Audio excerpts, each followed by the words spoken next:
C'est un groupe allemand qui a été créé en 1920, à une époque où l'Allemagne n'allait pas très bien.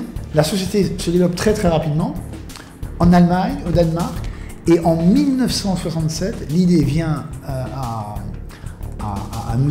Riegel, à M. Haribo, de se développer en France, tout simplement parce que la France est un grand pays à fort potentiel. C'est une société qui aujourd'hui fait à peu près 250 millions de chiffre d'affaires. Pour faire 250 millions de chiffre d'affaires avec des bonbons, il faut faire beaucoup de bonbons. Donc il faut vendre à peu près 60 000 tonnes de bonbons. On peut considérer qu'il y a à peu près 600 personnes qui travaillent dans la partie usine. Et on a à peu près une cinquantaine de personnes sur la force de vente. De nouveau une cinquantaine de personnes dans nos boutiques.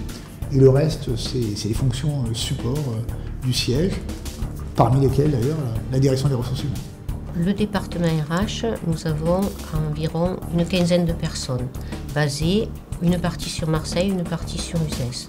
Donc il a la partie paye où on a 3 ou 4 personnes. Ensuite, vous avez toute la partie RH avec 5 personnes, dont 2 qui sont en production, 2 personnes au recrutement, une sur Marseille, une sur Uzès, 2 personnes à la formation et 2 personnes médico-sociales également.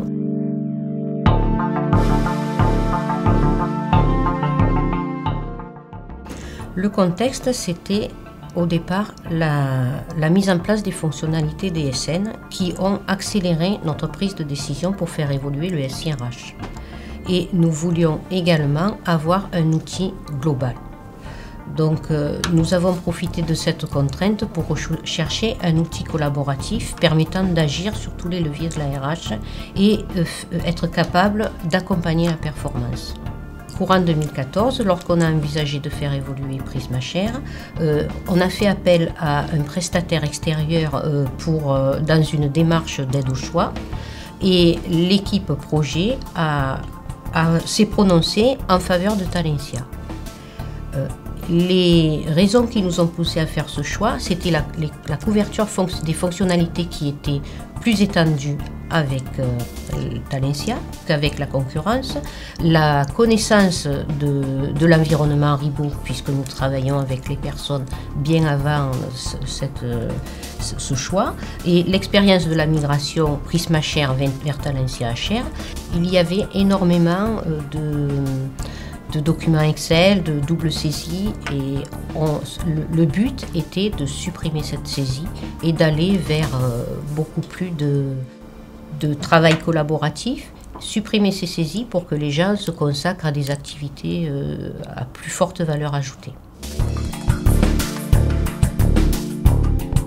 Sur la partie recrutement, les bénéfices qu'on attend, c'est déjà pouvoir répondre à toutes les candidatures qu'on reçoit, pouvoir se constituer un vivier interne pour pouvoir proposer des postes à nos collaborateurs. Sur la partie formation, vu la réforme de la formation, ça va générer aussi les entretiens professionnels, donc on souhaite informatiser toute cette partie-là et gérer la performance de l'ensemble de nos salariés pour pouvoir leur proposer aussi une évolution au sein de l'entreprise. Les objectifs poursuivis sont surtout que l'ambition est clairement liée à la gestion du capital humain et à la stratégie de l'entreprise. L'objectif est de déployer un SIRH global. Cette démarche s'inscrit dans une volonté orientée GPEC avec la mise en œuvre d'un référentiel métier, la gestion des entretiens annuels, l'évaluation de la compétence, la gestion des recrutements, des formations, des carrières et aussi des organigrammes. Les bénéfices escomptés, c'est surtout améliorer les flux de données pour réduire les tâches administratives chronophages, comme le temps passé au reporting, et se focaliser sur des tâches à plus forte valeur ajoutée, mais également gérer les carrières de façon proactive et identifier et surtout conserver les hauts potentiels. Les points importants, c'est de mettre les moyens nécessaires, c'est-à-dire les moyens humains à disposition du projet. C'est-à-dire il faut repenser les organisations, mais fournir les bonnes personnes au bon moment pour travailler dans le projet. Sachant que nous, on a eu très peu de temps, la deadline est proche, on s'est engagé il n'y a pas très longtemps sur le projet, donc je veux dire, on a commencé en décembre, donc le temps consacré est très court. Donc ce que je conseille, c'est vraiment de mettre les personnes au bon moment. Il faut que quelqu'un soit moteur sur le projet, et je pense que c'est au niveau de l'informatique qu'on a besoin d'insuffler cette force. Vous n'avez pas de grands résultats économiques sans un grand potentiel humain.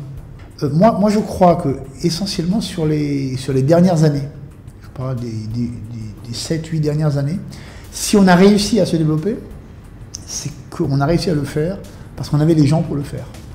On a beaucoup misé sur l'innovation, je parle notamment de l'innovation produit. On a un développement du chiffre d'affaires, on a pratiquement doublé le chiffre d'affaires en 8 ans, donc c'est quand même des rythmes assez importants. Vous ne faites pas ça si vous n'avez pas la compétence, si vous n'avez pas l'expertise et si vous n'avez pas les gens qui sont préparés à faire cela.